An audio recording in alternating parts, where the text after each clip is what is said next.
현재 우리 정부는 AX 성공을 위해서 어떤 분야를 가장 신경을 쓰고 있을까요? 일단 정부 차원에서 그 AI 대전환 성공을 위해서 AI 기반 인프라를 구축하는 데 중점 힘을 쏟고 있습니다. 사실 여러 전문가들이 꼬집는 부분은 우리나라가 AX는 뭐 DX조차도 제대로 안 됐어라는 점인데 이런 얘기는 들어보셨죠? 네, 많이 들었습니다. 우리나라는 초고속 인터넷망 구축도 잘 돼 있고 우리나라 자체의 플랫폼 기업도 보유를 하고 있는데 그런데 왜 아직도 DX 안 되고 있어라는 지적을 받을까요? 적극적인 그 데이터 좀 규제 완화도 좀 필요한 것 같고요. 그리고 이제 데이터 자체에 대한 좀 인식 개선이 좀 필요한 것 같습니다. 그러니까 데이터에 대한 어떤 투자에 대한 좀 인식 개선이 일어나야 되는데 데이터는 우리 주변에 널려 있는 것이 아니라 AX 전환을 위한 필요한 어떤 데이터들은 투자를 해서 그리고 전문가들이 한 땀 한 땀 만들어서 그걸 또 학습에 활용이 돼야 됩니다. 그렇게 하기 위해서 투자가 좀 필요한 것이죠. 이런 데이터에 대한 인식 개선이 필요하지 않을까 싶습니다.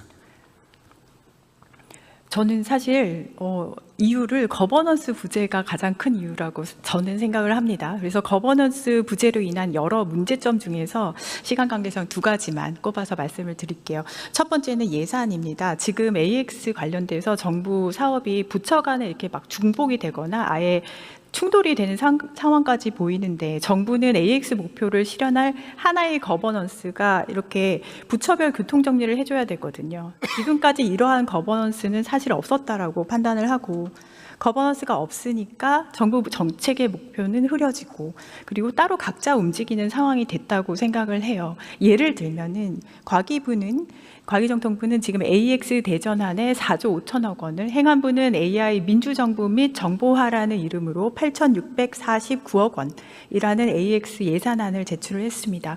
행안부가 앞으로 하겠다는 AX에 대해서 과기부는 혹시 소통을 하셨을까요? 네, 계속 소통을 하고 있습니다.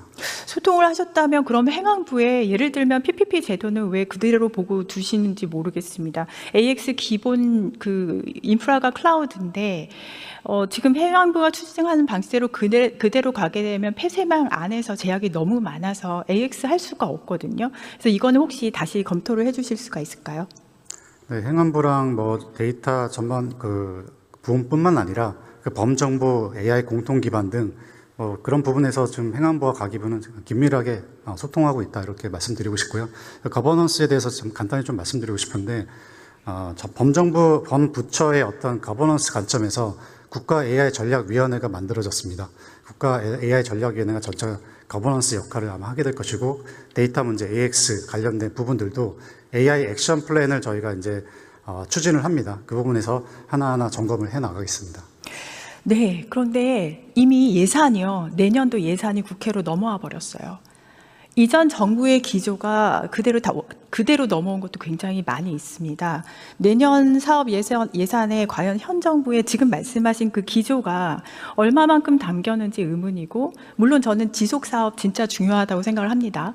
그런데 지금은 AI 전환을 크게 하셔야 되는 상황이고, 정부의 가장 큰 기조고, 그렇다면 새로운 정부의 AI 정책 기조가 예산에 왕창 담겨야 하는데, 사실 이게 난이도가 굉장히 높습니다. 아시겠지만, 기차 이렇게 정비할 때 세워놓고 정비하면 쉬운데 달리고 있는 기차 정비하기 어렵잖아요.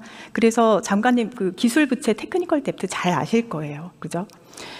그걸 아는 채로 현재 서비스되고 있는 시스템 업그레이드 하려면은 얼마나 힘든지 저는 어려움 잘 알고 있습니다. 충분히 이해를 하는데 그럼에도 불구하고 지금 오늘 다 얘기하시듯이 새롭게 AI 전환, 새로운 시작 해야 되는 거 맞죠, 장관님? 네, 맞습니다. 쉽지 않은 도전이고 빠르게 점검해 나가야 됩니다.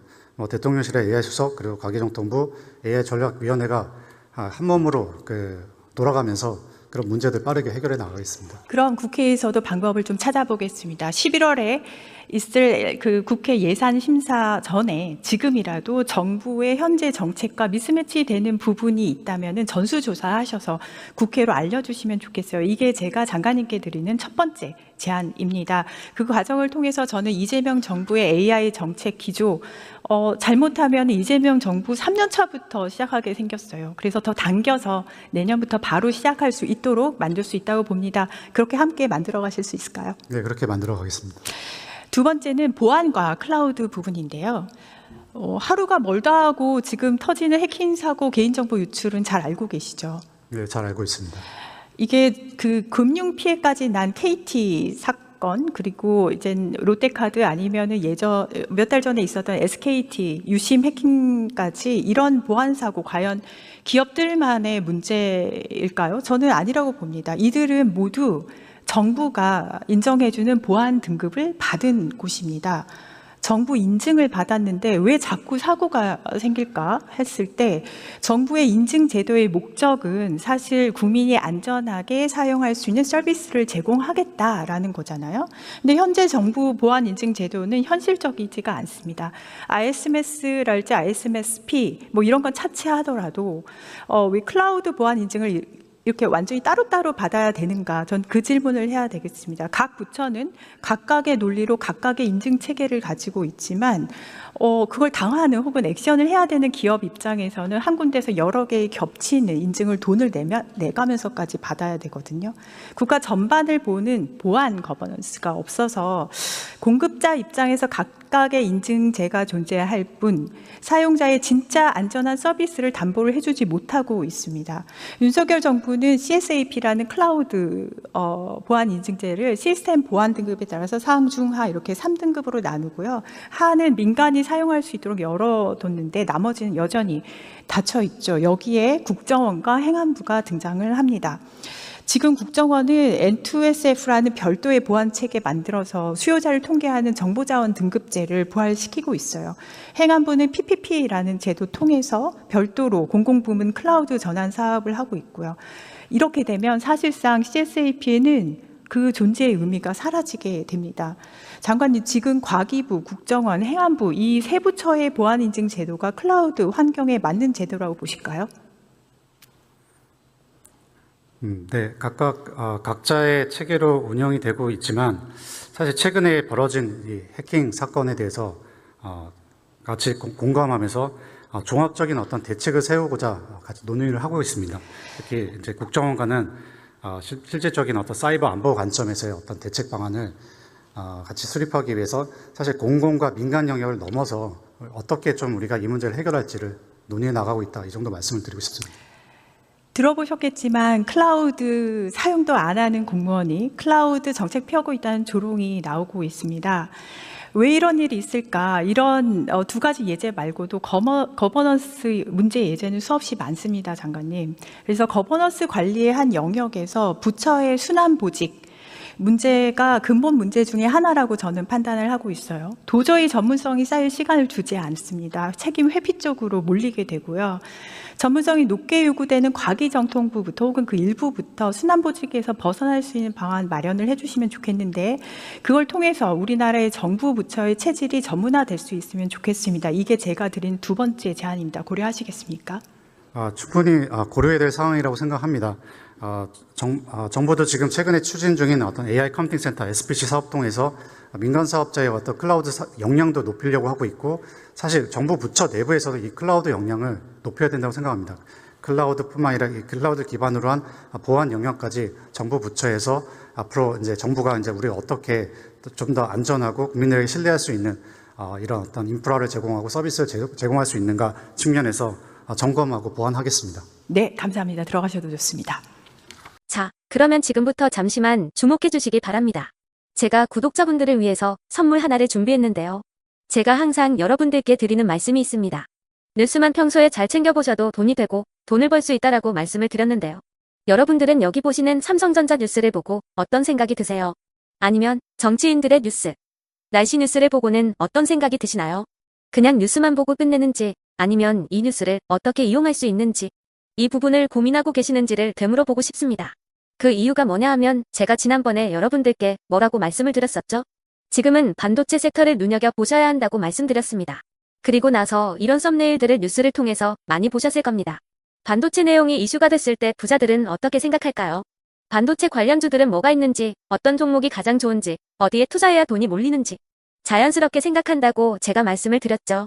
그 이유가 뭐냐 하면 부자들이 봤을 때는 이슈가 곧 돈으로 이어지고 그 이슈가 나에게 돈을 벌어준다는 경험적 확신이 있기 때문에 부자들은 항상 이런 사회적 이슈를 관심 있게 챙겨본다고 제가 말씀을 드렸습니다.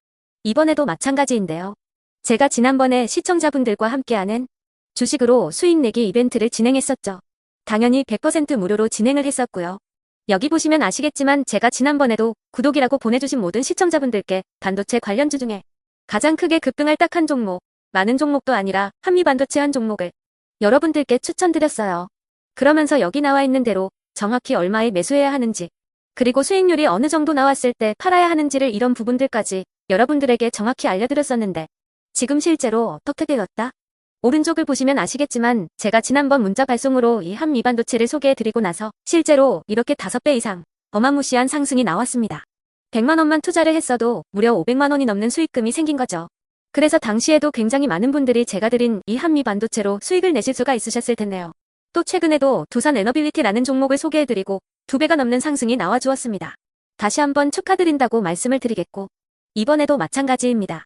앞으로도 2025년, 2026년 계속해서 기대해볼 섹터는 AI입니다. 그 중에서도 AI 반도체는 그 누구도 부정할 수 없는 미래성장 산업입니다. 그러면 우리가 어떻게 생각해 볼 수 있을까요? AI 반도체 종목 중에 앞으로 크게 대장 역할을 하면서 10배 이상 급등할 수 있는 템베거 종목을 지금부터 열심히 추적해야 한다는 겁니다. 큰 돈을 투자하지 않더라도 월급의 일부분 아주 소액이라도 이 종목을 모아가야 수백 %의 수익률을 손에 쥘 수 있는 것이죠. 지금 여러분이 보고 계시는 이 유튜브 또한 AI 반도체와 아주 밀접한 연관이 있고 반도체야말로 대한민국의 핵심 산업으로 앞으로 더더욱 시장은 성장할 수밖에 없습니다. 또한 현재 이재명 정부는 코스피 5천을 공약으로 상법 개정까지 단행하면서 우리 주식시장을 살리려고 많은 노력을 다하고 있습니다. 5년 동안 정부는 우리나라의 주식시장을 살리기 위해 주도적으로 행동해 나가면서 이재명 대통령 본인 또한 코스피 지수에 본인 월급을 투자하겠다고 선언한 상황인데요. 그렇기 때문에 제가 이번에도 뭘 보내드리고 있냐면 지난번과 똑같이 구독이라는 문자를 보내주시면 제가 AI 반도체 관련주 중에 앞으로 대장주 역할을 하면서 주가가 가장 크게 급등할 한 종목을 여러분들께 문자 발송으로 종목명과 사고 파는 시점을 모두 알려드릴 건데요. 그 문자를 받고 여러분들이 주식으로 돈 버는 연습을 한번 해보셨으면 좋겠고요. 혹시라도 나는 주식을 하지 않는다 하시는 분들은 주변에 주식하시는 지인분들에게 말씀을 해주셔도 되고요. 아니면 연세가 있으셔서 투자가 어렵다 하시는 분들은 이 종목을 자녀분들에게 한번 사봐라, 이걸로 한번 수익을 내봐라, 이렇게 조언을 해주실 수도 있는 거겠죠. 그래서 지금 이 영상을 보시는 시청자분들 중에 나도 이번 종목이 좀 궁금하다 하시는 분들은요. 누구나 상관없이, 그리고 어느 시간대나 상관없이 부담 없이 010-2250-0333번으로 구독이라는 문자 보내주시면 제가 이번에도 똑같이 무료 추천 급등주 문자를 보내드리겠습니다. 이해되시겠죠?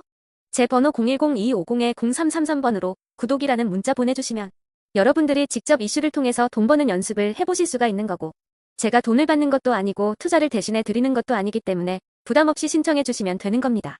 그리고 수익이 나면 저는 다른 것은 하나도 바라지 않습니다. 제 채널에 구독, 좋아요 한 번씩만 눌러주시라. 이렇게 다시 한번 말씀을 드리겠습니다.